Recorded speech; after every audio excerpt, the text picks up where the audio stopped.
Hey, what's up, you guys? It's your boy 3 Stacks in this thing, baby. And I got a very, very special treat for you guys. So, first, I apologize for recording this way. I'm very comfortable, by the way, but I have to record on my ottoman, so all my recording equipment's right here, facing, really, I'm facing it.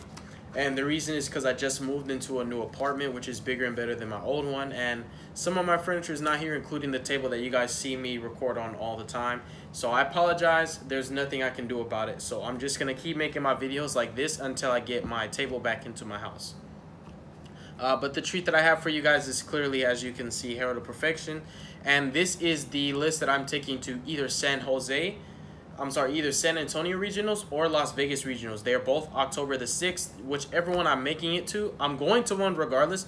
I'm just not sure if I can make it to Vegas, but I would like to because I have family out there and friends, and I would like to go out there and, you know, go with a bunch of my friends out there. And also, the other half of Team Kings of Games is actually all members that live in North Las Vegas, if you guys didn't know that. Fun fact. So let's go ahead and show you guys my build. It's ready, it's very competitive, and it's also ready to play against hand traps as well, which is something I know you guys are always curious about. Why I don't play stuff to counter hand traps is because all the time I was playing different decks, but whenever I take Herald, I always make it ready for the meta. So we have triple Herald of Perfection, the best boss monster in all of the game of Yu-Gi-Oh! Look at this map, bro. He's sitting on Sovereignty. He has Scepter in his hand. He's clearly making a statement because he has Arc Lord Christia and Valkyria bowing before him. And you know how powerful freaking Christia is. The fact that Christia bows before him while he's on his throne clearly says that this guy's the king of all light fairies. Love light fairies. I actually like them because they remind me of angels. I don't really like demonic looking cards. I like that fairies look very, very good. Very more, you know, just look like they have good morals and they seem to be doing good for humanity. Then we have triple copies of Princess Katana. Hiya! She actually does look like Katana from Mortal Kombat to me. That's why I nicknamed her that. Herald's just that guy, man. He's the man. He has all the swag, bro. He has all the sauce, and he's just too dominant. Freaking dude opens chain links on himself. He's not once per turn. He can negate anything, and he just doesn't care what you're doing. Like, this is the epitome of control. The best control deck is the Herald of Perfection deck. Ultra guys cannot control the game the way Herald does because Herald negates everything. If you can't activate anything, what can you really do? Summon and pass. That's just about it. So that's it for your blue cards. You play 3 of each. You don't play any other ritual spells and any other ritual monsters because that can lead to brick hands. Even if it's a minuscule chance, I'd rather not take that chance. I want to maximize on the consistency of the deck. We play double Geldagra. I cut it from 3 to 2. Now, I could have cut Manju, but the debate was Manju or Geldagra, and I thought I made the better choice because it's better to see multiple Manjus than it is to see multiple Geldagras because Manju is still a light fairy that you could discard for Herald, whereas Geldagra, if you see more than one, is useless because he's a cockroach, and once you use him once, he's just a cockroach in hand every time you draw him after that. And while it's nice to see him in your opening hands because he is like a god card, it was just ultimately, do I cut one Geldagra or do I cut one Manju? And Manju has more synergy with more combos than Geldagra does, being that I can use Manju to make Abyss Dweller and stuff like that. So Geldagra's at 2 now. And it's just for this event. Once this event's over, I'm probably going to go back to the original build that I had, but preparing for stuff like Dracos and Altergeist and Goki, you just kind of have to modify your deck list a little bit to complement, not to complement, but to counter the meta. We have 2 Talismandras. I don't really think that I need to play 3 of each of these for right now, especially considering that goes in and rivalry might be very, very prevalent, and I'd hate to resolve this and then they flip it on me and it's just like, oh man, I kind of lost. But at the same time, also, these are not fairies, so I don't like drawing them in excess amounts because every card that I draw needs to be a fairy, and if I'm drawing more of these after I've already resolved them, it kind of sucks. That was one thing I never liked when I was playing them at 3. It was like I saw them very often, but I also saw them the second and the third time in the same exact turn that I already resolved their hard ones return effects. And then that's it for them. I cut them all down to 2 just to make space for other cards and also decrease my bricky hands. Bricky hands being I draw more of them after I already use them, not just, you know, drawing too many of them. So we have triple Handy Manny, my helping hand. The card's amazing. It is basically, these are Manjus that you don't have to normal summon, but this is basically a central combo piece because you can go into some of your better extra deck cards using him. And also, he's just another way to make Herald, which is very important. You have to maximize on all your ways to make Herald. Your spells naturally all lead to it, but also your monsters have to do some of the work for you. You're more than half of your deck, in fact, over 30 cards, all get to Herald. And then you have to count the fact that there are 3 Heralds and there's 3 of his ritual spells. So you have like 36 cards in your deck that all basically get to the same thing. ultimately you're just turboing out Herald. Making 1 is just no problem. Making 2 and 3 is very, very often and very consistently that's going to happen. For our Star Seraph package, you obviously play 3 Scepter and 3 Sovereignty, the Staff and the Throne of the deck. It's one of the best combos for going second. Going first, your whole board explodes. I'm very, very sacky with this combo. I always naturally, 60% of the time, hits the Scepter off of the second Sovereignty, which I really love. If you hit the Scepter off of the first Sovereignty, the only sad thing is this will miss timing because the last thing that's going to happen is the other Sovereignty resolving. But when you hit the Scepter off of the last Sovereignty, you get to +3. You get to basically draw 3, search 3 times, and then pop 2 cards in the field if you would like to, which is just ridiculous. Like, the Star Seraphs do what I love to do, which is draw, search, and just destroy cards on the field. Even if you're not overlaying and XYZing with them, you can use them to add the perfect amount of fairies into your graveyard for Christia. Stick Chair can go in exactly 4 because you can link these 2 into Hippo Shinigami, then turn Hoshinigami and Scepter into any link you want, and you basically have exactly 4 fairies, so you can summon Christia. Also, it helps you to go into board load under pressure, stuff like that. They're just such a good combo, such a good package. It's the best engine you can play in Herald. It's better than Venus because it doesn't require bricks, and it's more versatile because Venus is not that powerful going second, whereas this combo is, because you also chain block. If you normal summon this and they don't respond to the summon, you get to go chain link 1, chain link 2, which is really cool. 1 Honest and 1 Christia to sum up the monsters. Honest is at 3. We understand that, you guys, but I have a lot of experience with this deck, and I mean a lot. And I've played Honest at 3. I've played him at 2. I've played him at 1. Ultimately, for this list, he's best at 1 because he is not a combo piece. He doesn't actually progress my game state any further than what it already is when he's in the hand. He's just a searchable out to things. He's a searchable option for your plays to set up your boards. If your Herald being boosted by Hippo Shinigami is not enough, Honest can always help you. Naturally, it's just here to beat over things that you naturally cannot, attack over because you just can't access that kind of firepower. And the Christia is just an auto win. If you drop Christia against Gokis or Altergeist or Trick Stars or Sky Strikers, just any of those, you're dropping it next to Herald, so they pretty much can't special summon and they can't activate card effects. Can I say that one more time, you guys? Because I like the sound of that. Your opponent can't special summon and they can't activate card effects. You know what that ultimately concludes? Your opponent can't play Yu-Gi-Oh! Unless they're playing Dracos. So that's it for the monsters. Now, for our spells. And remember, the incantations are cut down to 2 for a reason, because I need to go into my extra deck a lot more now. And I don't like the drawback that the incantations have, locking me from the extra deck. So we have triple Las Vegas. This field spell is, like, redundant, and I mean, like, bad in a good way. It's so retarded, bro. Like, this field spell, it recycles your spells, bro. It recycles your one-ups, your Saki cards. It's a monster reborn every single turn. It searches your entire deck.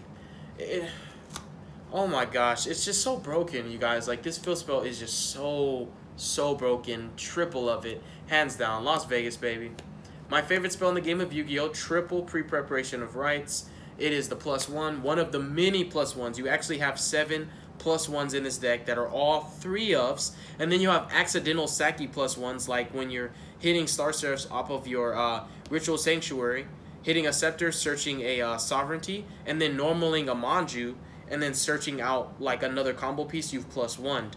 So there's a lot of ways you could +1. I went on a plus train against Cool, and I ended up having 13 cards in my hand. In phase had to discard 3 because I was at 9 to go down to 6. It was just stupid. Like, I got lost in my own sauce, you guys. Lost in my own sauce. This deck is retarded.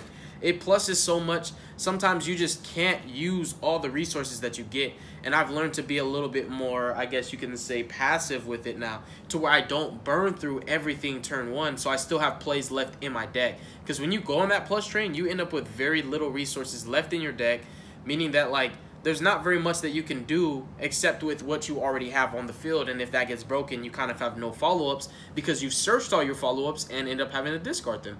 So we have 3 preparation of rights. It's still a +1 just like pre-prep.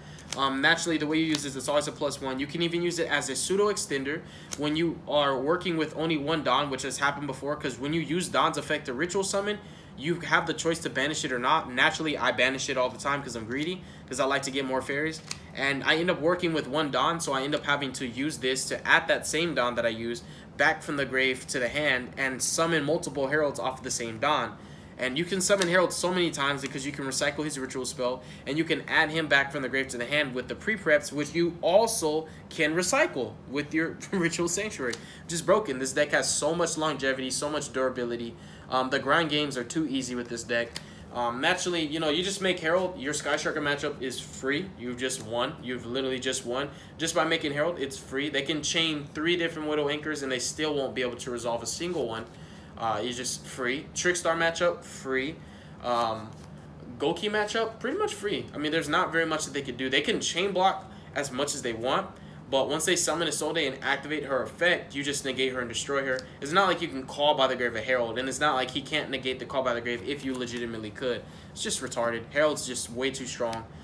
Pumping out 6 negates. I'm sorry, wait, let's say that again. Pumping out 6 negates, turn 1. Hello? Not even my Zephyrs can do that as consistently as Heralds can do that. And Pendulums sure as heck can do that. His brain is not on that level yet. Alright? Triple Pot of Desires. It's +1, bro. +1s are so important in this deck because you need to maximize on as many fairies as you can possibly get your hand on before you pass turn to your opponent, so that you know for a fact that there is literally nothing that they can do except pass turn, because every single card is being accounted for. If they have 6 in hand, you have 6 fairies. If they have 5 because you Ouroboros them, you have 6 fairies. So you have negate plus 1 extra follow-up. We also have triple Celestial Observatory. Just like Pot of Desires, it is draw 2. You know, it's really incredible when you have effects that allow you to draw that much deeper into your deck. Drawing 2, you naturally hit a good card because all of your cards are good cards. And also, it can be a +1 if you resolve an incantation play. The incantation will pay for itself. For example, Talismandra will search for the, will special the candle, which will in turn search for the ritual spell. You're back to 5 cards in hand. You activate Observatory on the Talismandra on the field. Guess what? You can hit from the field or the hand, if you guys didn't know that. Hit it from the field, put it on the bottom of the deck, draw 2. Now you go to 6 cards in hand. You've got a legit +1. So +1, +1, +1, +1. Stick chair +1. You can even plus off of this. So many ways you can plus. It's ridiculous. And we have triple instant ramen. So ramen noodles is back in the deck because it's actually better than Call by the Grave. What? 3 stacks? How is Instant Fusion better than Call by the Grave? Because this is a Call by the Grave that is also an extender and a playmaker. It allows you to make plays even when you have nothing really that you can do. And why? Because you can summon Millennium Eyes Restrict, the level 1 fusion, off of this play. And what does he do, 3 stacks? Well, whenever your opponent activates an Ash or a Droll and Lockbird, which are actually the only hand traps that hurt this deck, contrary to what you might think, you just basically use Millennium Eyes Restrict to negate that hand trap's effect for the duration of that turn. So they cannot resolve it. And you can only Ash once anyways, but Droll's more than once per turn. But if they have double Droll, they can't resolve the second one. So if you have Instant Fusion, it's the equivalent of having Call by the Grave, except for when you don't need to stop their hand traps. You can use Instant Fusion as a way to make Abyss Dweller against Dracos or against Gokis or against Burning Abyss, as a way to contribute to your stick chair combo, meaning that you can have 1 Scepter and still do your whole stick chair combo using your Ritual Sanctuary. You fuse, you go into a Mud Dragon, you make your normal Scepter, search for Sovereignty, link in, use Mud Dragon, make it a light, link it to Hippo Shinigami, use Ritual Sanctuary, bring that same Scepter back from the grave to the field, do the whole stick chair combo because of Instant Fusion. Because of Instant Fusion. So it's an extender, it's a playmaker, it makes your boards bigger and better and fatter, and it also stops hand traps. And contrary to what you might think, it stops every hand trap, including impermanence. Even though impermanence can't hurt this deck, Ogre can't hurt this deck, Veiler can't hurt this deck, Winter Trace can't hurt this deck, Ghost Bell and Haunted Mansion just can't hurt this deck. The cards that cripple it are Ash and Ogre, or Ash and Droll and Lockbird. But Instant Fusion can summon Mud Dragon. He can make it to where your entire field cannot be targeted. So basically, Veiler and Impermanence are irrelevant. Instant Fusion can make Millennium Eyes Restrict, which would stop Ash, Ogre, Droll, Veiler, Ghost Haunt, the Haunted Mansion chick. Reaper has actually no impact against this deck. Certain hand traps that people main deck, like Ghost Bell and Ogre, and you know, Veiler and Impermanence, actually don't hurt this deck. There are only 2 hand traps, Ash and Droll. And this is my answer. I'd rather have 3 Instant Fusions than have 2 Called by the Grave. And if you're wondering, why don't you just play Called by the Graves in addition to that? No, because Called by the Graves is not a combo piece. I want every single card in my hand to be able to do something. And not just that one thing, but to be able to do multiple things. That's why I play only one honest, because it's not a combo piece. Everything has to get to where I'm trying to go. And ultimately, I'm trying to summon Herald and build a fat, juicy board turn 1, negate everything my opponent does, and just OTK them. That's why I said Instant Fusion is a Call by the Grave that is also an extender and a playmaker. So it's infinitely better than Call by the Grave. And in situations where I would, let's say this was Call by the Grave, in situations where I would draw this, it's just a dead card. But this is always live as long as it's Instant Fusion and not Called by the Grave. It's always going to be live, and there's multiple routes I can take with it. I can legitimately even use it to play going second, because Millenniumize Restrict can take monsters from the field or the grave, suck them up just like Thousand Eyes can. So I can just use this to out monsters that can't be, destroyed by card effects and stuff like that. And still, like, it just does too much, man. Way too much. I always take Instant Fusion whenever I go competitive with Heralds. If you guys follow my channel, I always take Instant Fusion. It's my favorite tech to put in this deck. Then we have triple down to the Herald. Everything's at 3, by the way. That's why we play 3 pots. We don't care. Half the time, we use this to bait an Ash and then save the Instant Fusion for the Droll and Lockbird. And then we're good to go. We've won, because now they've literally wasted 2 cards at their hand. They're at 4 cards in hand. I have 5 negates. You do the math. I win. Triple Dawn, absolutely hands down. Most important spell of the deck. Then we have 1 Optimus Prime. So I cut the incantations down to 2 each. Cut Yugioh down to 2. And then I cut my Optimus Prime by 1. It was only at 2 to begin with, so I'm missing just 1 more. And the reason being is because I felt it was very, very important to have 3 instant fusions. I need to open up with this because I cannot get Droll and Lockbirded. I can live through Ash Blossom. If you didn't notice, I'm not sure if you guys noticed, but my deck is all Ash Blossom bait. Every spell here is all Ash Blossom bait. Let me show you these. Ash Blossom bait. Ash Blossom bait. Ash Blossom bait. Ash Blossom bait. Ash Blossom bait. You can't even Ash this because I always chain blocker. So, I mean, Ash is not as, incredible as people think it is. And half the time, unless you watch my channel, you don't even know how this deck works, so you don't know what to Ash anyways. So what is the most important card to hit when I'm playing against hand traps?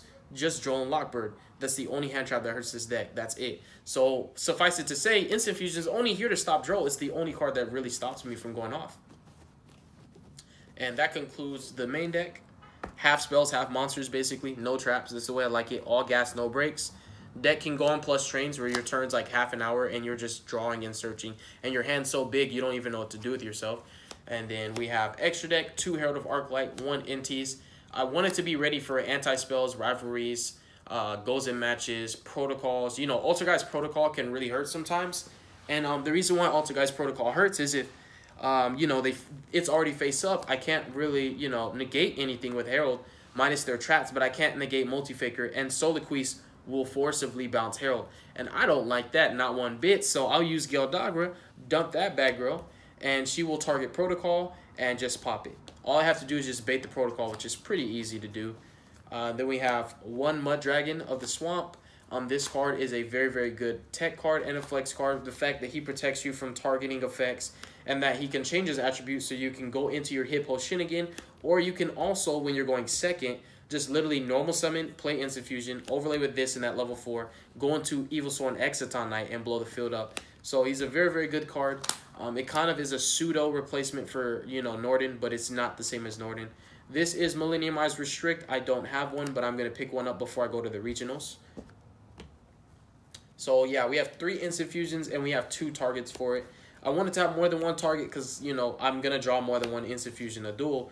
Just because it's at 3 and the deck draws so consistently, you're going to run into another Instant Fusion. You want to be able to resolve it on the follow-up. For example, if I already have the God Hand, which I always do, I'm just going to Instant Fusion for Millenniumize for the Droll. Like, if they Ash, I'm not even going to waste Millenniumize on it. And if they don't Droll the whole time, then Millenniumize is just going to chill there. And then I'm going to link off with them. But this is also for your turn 2 pushes when you're going in for game. Because this just gives you more bodies on field, allows you to make better extra deck monsters as well.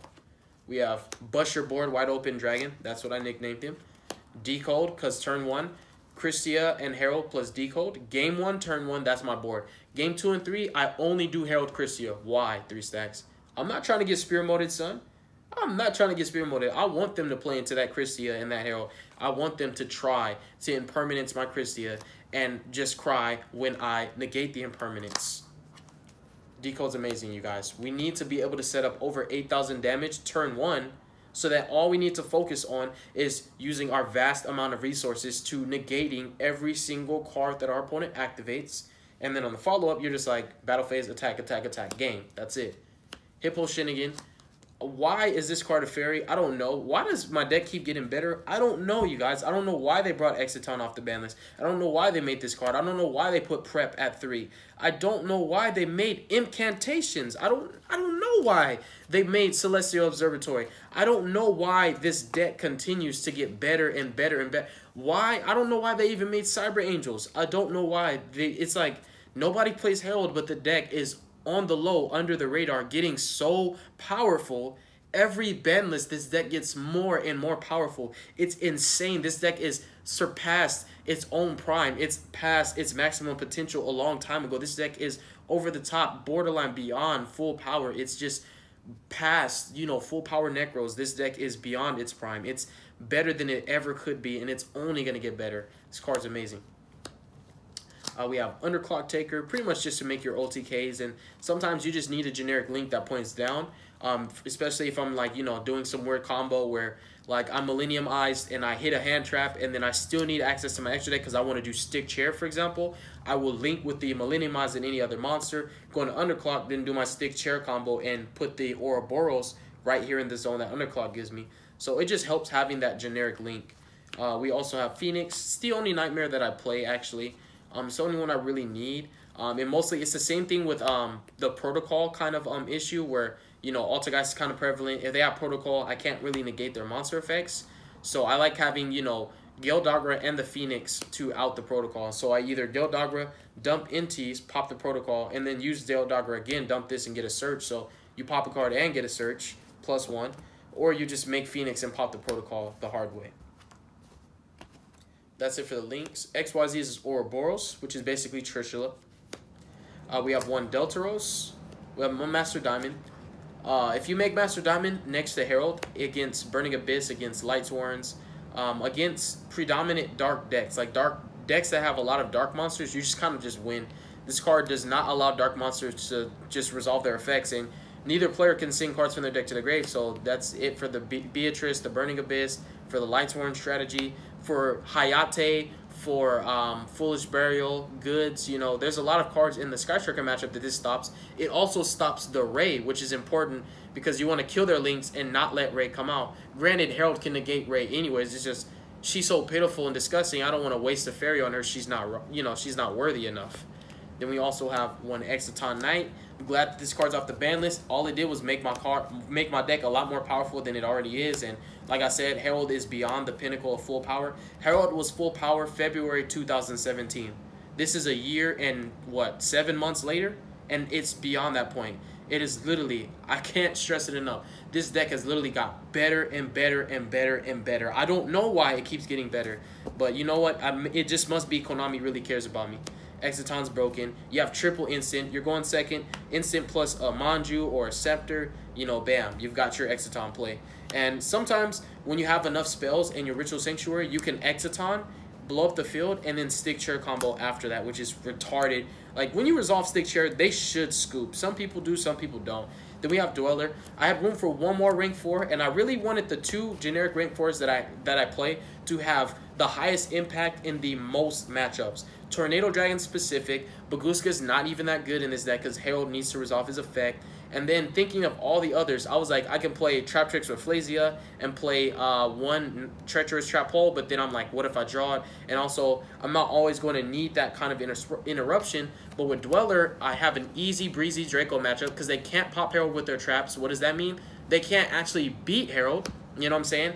They can't, if they activate Apocalypse, I'm just going to negate the activation. It's not going to get his graveyard effect because they're under Dweller, so they can't pop Herald. They can't have his attack and defense. They can't beat over him. Obviously, he's 28 defense, and I can honest him anyways.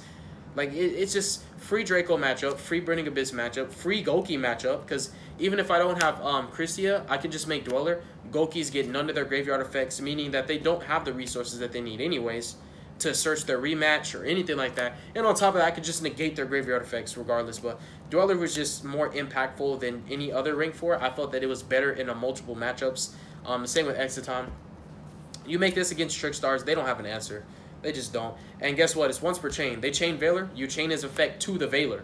And you negate. You don't negate. I'm sorry. You just destroy the field anyway. So, long story short, don't ever Veiler Exotine unless you have an Inveiler and a Permanence. Because you're just going to waste a card in your hand for no reason. Once per chain. Read the card. Learn the rules. Alright. Side deck. Triple evenly matched. Obviously, my deck wins going first. So, all I really care about is side decking for going second. This is universally the best side deck card for any deck. Triple reboot. I care about the Draco, Altergeist, and the Paleozoic matchup. I respect traps. I understand that Solemn Strike is the only way to actually deal with Herald. Unfortunately, Herald cannot negate Solemn Strike, but Red Reboot can. And in the matchups of True Draco and Altergeist, you guys would not believe it, but I actually side these in going first and second. Why do you side it in going first if you're making Herald? Because I want to set this, because if they're playing slow and they're trying to bait me with the Solemn Strike, I'm going to set this, let them try to bait me with that Solemn Strike, waste 1,500, flip the red reboot, and win the duel anyways. This is just such a pressure card. This deck OTKs like crazily. Like, people don't think this deck can OTK. Every time you go first, you have the ability to OTK. But because you're going first, you obviously cannot OTK. But when you're going second, you just need a reboot in hand, and you've got game. You don't even waste time. They're not going to get another turn. Like, people don't understand how aggressive, how powerful this deck is, how much it overextends. And overextend not meaning that it's unnecessary, but overextend meaning that you're extending and then you're extending after that. Like, it's crazy how much you can do with this deck. So yeah, OTK every single time. You're never not able to OTK. With the way I've implemented some new cards in this deck, you're always OTKing. Triple Twin Twister. Twin Twister is ridiculously good. It helps again against Protocol because I can't negate while Protocol's up on the field, but I can twin it. The same thing with like anti-spells, you know, Imperial Order, stuff like that. Twin Twister and Reboot virtually are here to do the same thing, but Reboot is more specific to the matchup.